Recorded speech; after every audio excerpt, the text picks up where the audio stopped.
Welcome to the Between Our Stories podcast. Between Our Stories started as a small group of us friends wanting to tell stories from the most authentic place we could. We wanted to explore the substance of our stories and what lied underneath if we just took the time to dig a little deeper.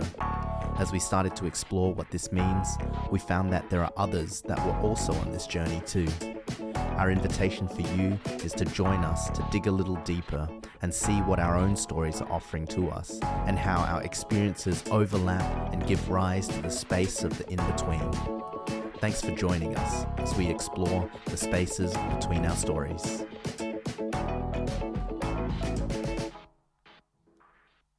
Gonna talk a little bit about who you are and getting to know you a little bit. I don't know. Is there any generic intro that you would usually do for yourself? How would you describe yourself, Sam? Yeah, I guess in my field, I usually introduce myself like, "Oh, my name's Samuel Lau. I'm an actor, musician, and theatre maker." And that's how I introduce myself in the art space. Yeah. What about outside of the art space? Who is the real Sam Lau? Uh, Now that's a question I am constantly exploring. Um, if I'm out of the art space, yeah, I usually just say I'm an actor. That's what I do for work. But I'm a second gen Hong Kong Australian man, um, born and raised in Adelaide. My parents are from Hong Kong, and that's like my background. Yeah. Yeah. Oh, very cool, very cool. And you were a part of our Between Our Stories event that we launched. What was kind of your role in the midst of that, or? I guess I was like one of the original kind of people to um, make this event happen. I guess I think um, I remember creating this film, and we have a group of friends, and I showed it to everyone, and I hated the film because it's like really vulnerably about me. But I think it really touched on other people's experiences, and they could see themselves reflected in it. And like seeing those reactions, I was like, oh wow, that's really cool. And I really did want other people to see it. I also didn't want people to see it, and that's like my battle, I guess. But I think the importance of seeing your stories reflected was like a big thing. And so I should maybe like we should set up a screening or an event for this film. Yeah.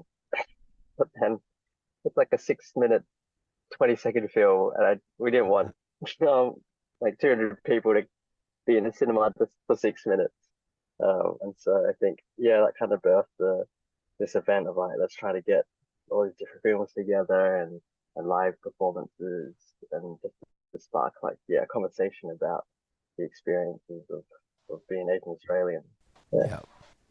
Yeah. You talked a little bit about vulnerability, um, I think I was one of those original people being like, "Oh no, you have to show Yeah. this film, Sam. We have to do Oh my something." God. Can you tell us more about that sense of vulnerability and, Mm. I guess as an Australian artist and what that meant for you? Was it like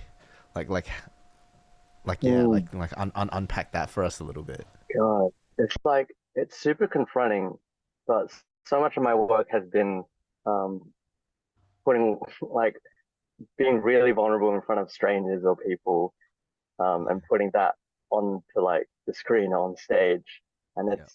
it's freaking it's terrifying, but also the process of it is actually really healing. And um, I think the reason I can do that, I can be vulnerable in front of strangers, is that I've I've done the work with like a with trusted friends and a group, Yeah. to be able to like explore my vulnerabilities, and yeah, like even to this film and talking about being vulnerable in this example.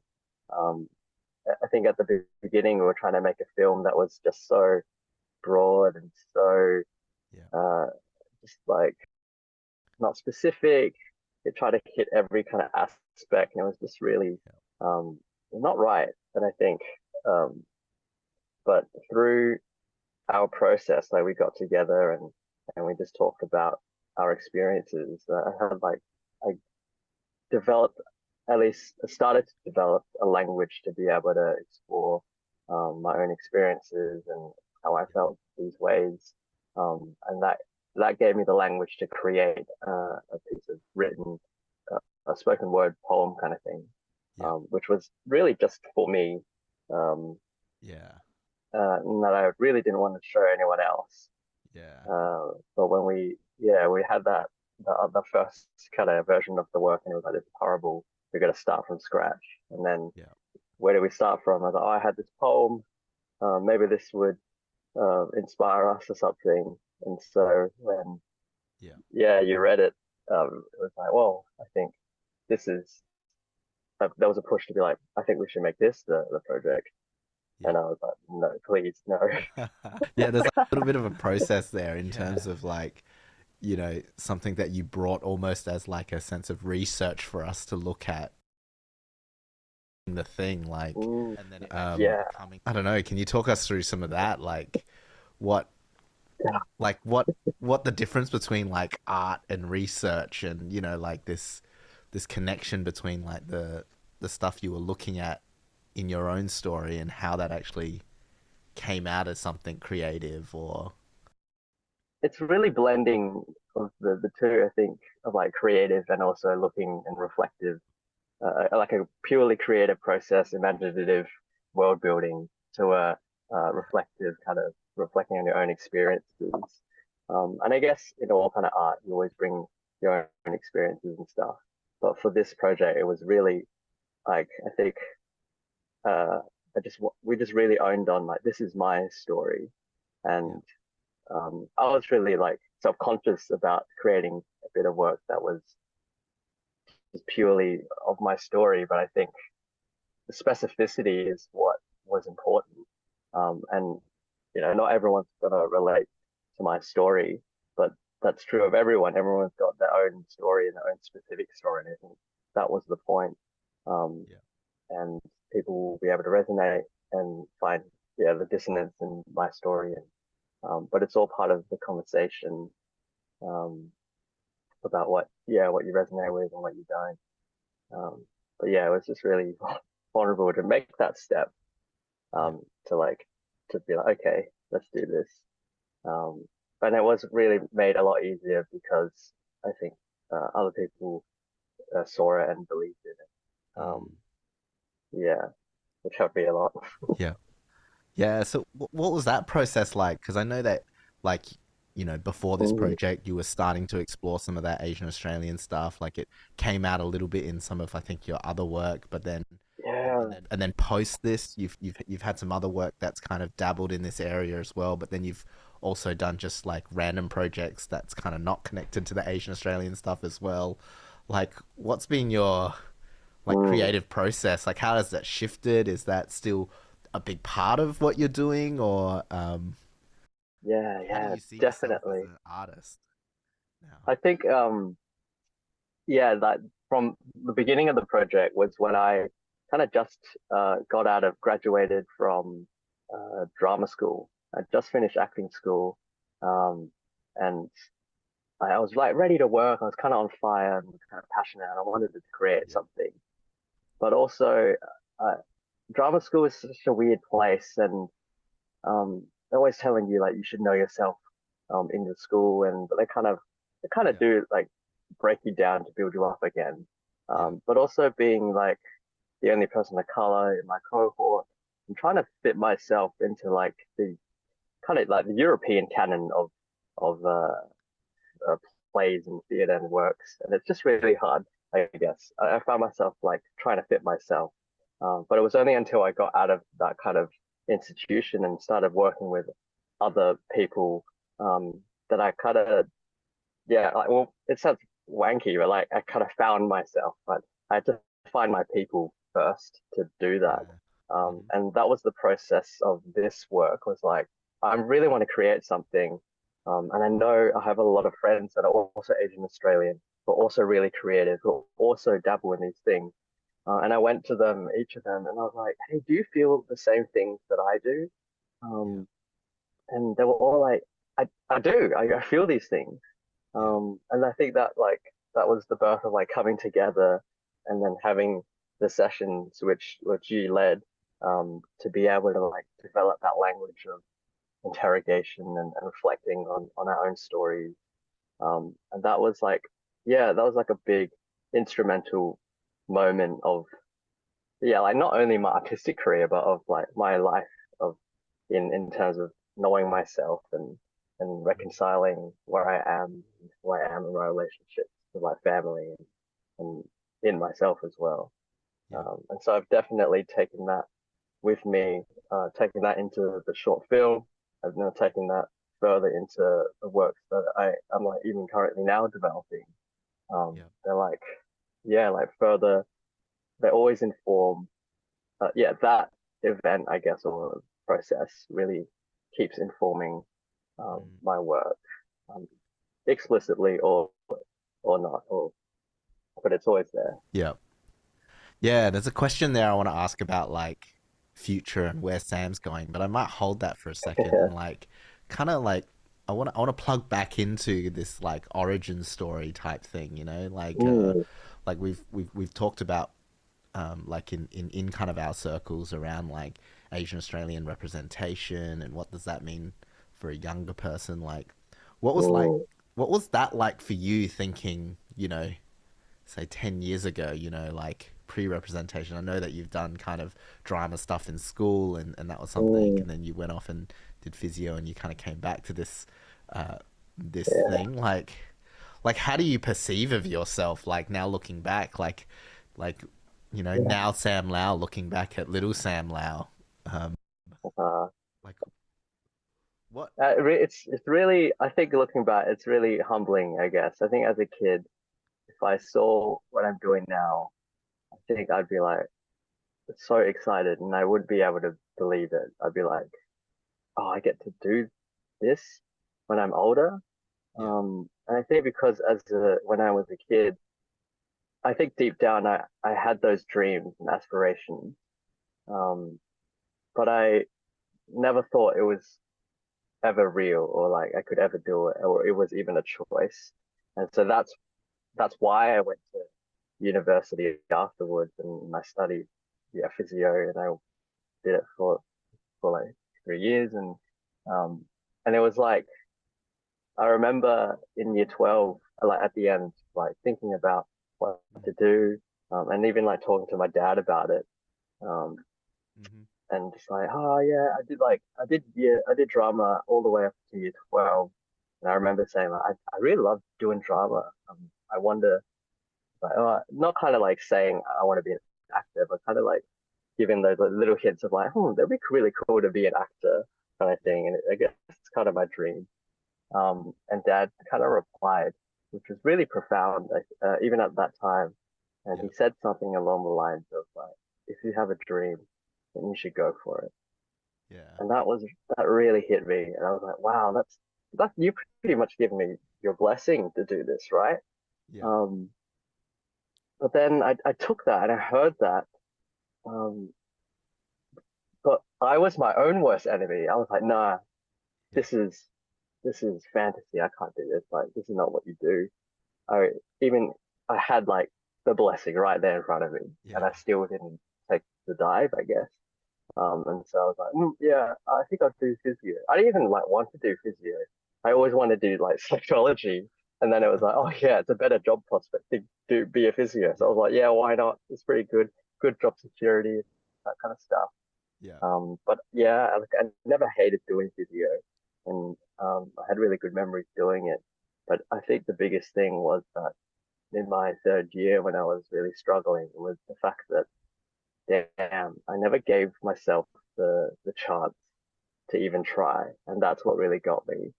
Yeah. Um, yeah, but I think that really speaks to the like you know growing up in an Asian kind of family and so oh, this obligation, and you want to give back to your parents, you don't want to worry them. Um, uh, yeah, you don't you you want to get a good job, you want to get job Yeah. security. Um, and also like there's no other Asian, there's not many Asian actors in SA, and it's not like a community or Yeah. it's so weird that other Asian younger people are like, oh my God, like you're doing acting, and they're like, wow, it's so cool.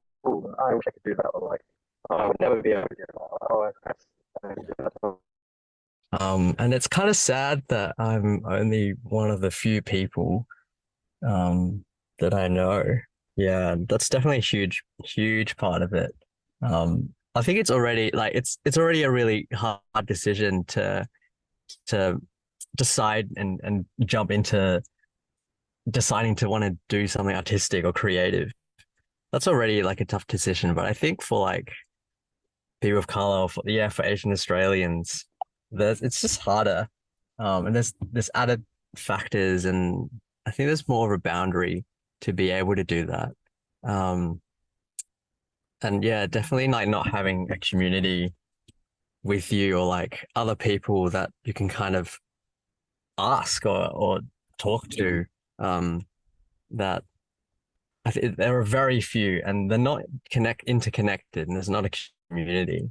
And I have like Asian Australian friends, and I have like I think going through that, I did have like breakdowns with my friends actually of like I really want to do this, and um, yeah, I think they've understood that kind of drive and that kind of um struggle, but I think the fact that no one, I didn't have anyone who I could be like, oh, you've done this and maybe I can go to help, or there's not a community of people who have already like, yeah, Mhm. kind of made that decision. It was just hard. And I think being able to see yourself reflected is really powerful, even just knowing there are people out there. Um, I think if I had that, I would have I would have given myself permission earlier to do something like this, or just not to be so hard on myself. Mhm. And to know that I'm not alone in this. Because it felt like that. Yeah.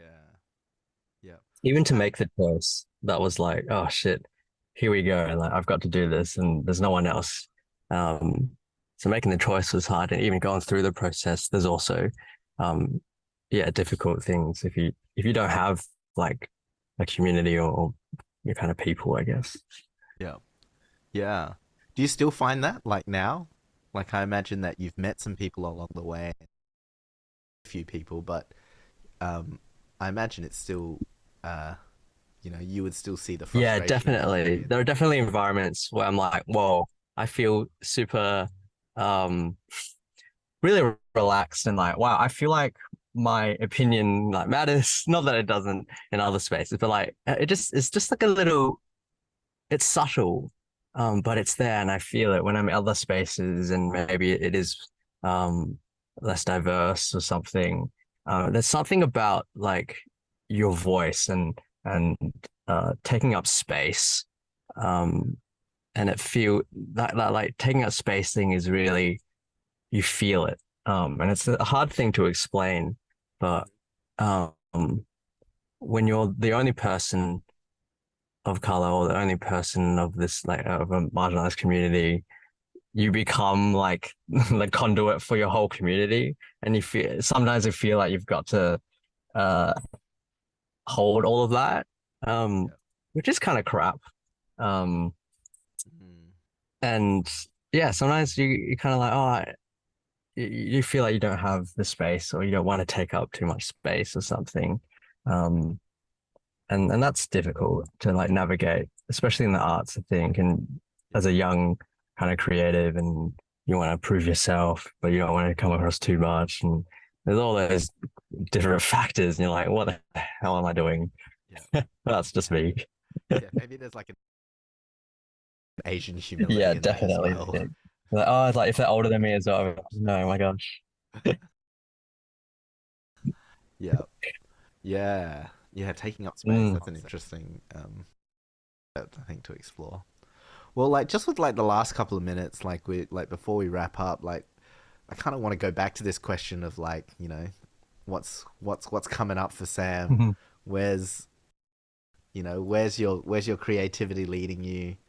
How does this kind of Asian Australian thing fit, like, post the event that we have and moving? I think like I've been really into like my own reflections, and that's been super awesome, so great. And it's really informed a lot of my work and a lot of my like motivation to create things. And so like after like creating this short film, which really was about reconciling my relationship with my parents, I went into like another like development of a theater work that the motivation was like, wow, I'm really blessed to be able to reconcile my relationship with my parents.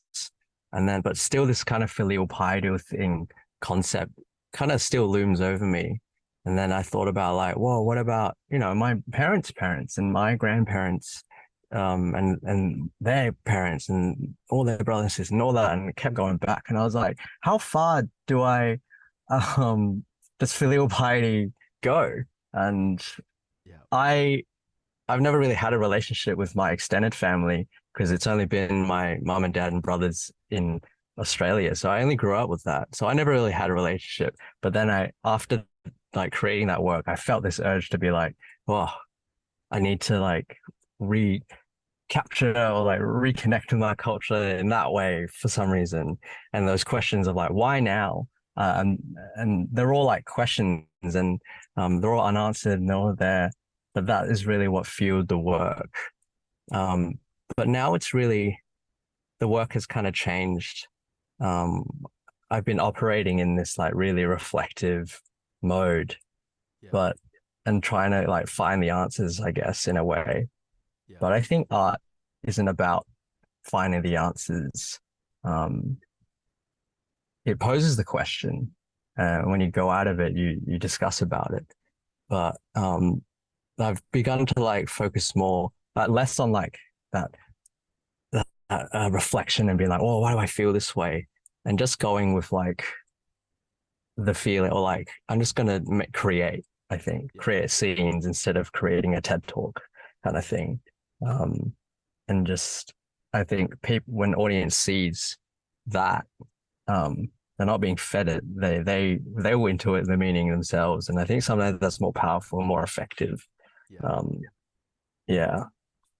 So yeah, I think I'm still that all like all of those things are still fueling my journey right now. But I just want to create and sometimes not think about these things. And I think like being confident in myself that I've done like the work, and I've got like a lot of backing and reflection. I've done a lot of that. And that will be in my work anyway. So just to be able to like put confidence in myself and faith in myself that like, no, there's meaning and it means a lot to me and stuff. Yeah, it sounds like you've done a lot of that foundational work around like who you are and where things are, and almost like getting to an artistic point of view or like a creative. I think so. And instead of like wallowing in like, oh, I don't know, it's more of like enjoying the artistic process of creating, be like, oh wow, like, and kind of celebrating that. Yeah, it's like an overflow of like who you are, just definitely in and around you. Wow, that's cool. Yeah, is there any like, I don't know, anything you want to plug just before we finish up, or like you know, what's coming up for Sam, and I don't know, any last final words, wise words from Sam? Oh my God, wise words and plugs. I think well, I like my next passion project is that project which is called Walk of the Ancestors. And it is still currently in development. But that's my baby in terms of like I do other work and I do other jobs, but everything kind of, I take a lot of the things I learned from these other jobs really goes back to this work. And right now, it's like the main focus for me. Alongside now that we've kind of set up Between Our Stories as well, like I kind of want Between Our Stories, to like for people to watch the space, and we want to like follow up with these things, and hopefully like do events or do follow-up things or do smaller intimate workshops or something, but just like have it like a movement in South Australia to bring together community. So if 7 years ago Sam saw this community, yeah, like that'd mean a lot to me. And yeah, thing of giving myself permission and being kind to myself, and knowing that I'm not alone. Yeah, that would mean a lot, just in my own head kind of thing. Yeah. Yeah. Yeah. That sounds cool. Like I think there's so much potential in this space, and so many people that want to get around a community to be able to discuss what's going on. Yeah, I'm super excited. I'm excited. Yes. All right. Well, thanks for the catch up and the talk. Yeah, anytime. I'm sure we will get more people on, and hopefully have Sam on again. And thanks for joining us as we explored the spaces between our stories. I hope you have been able to see yourself in some of these stories. I hope you have also struggled to see too. What does it mean to be Australian in the 21st century? We want to leave that question with you and hope you see more of that in between.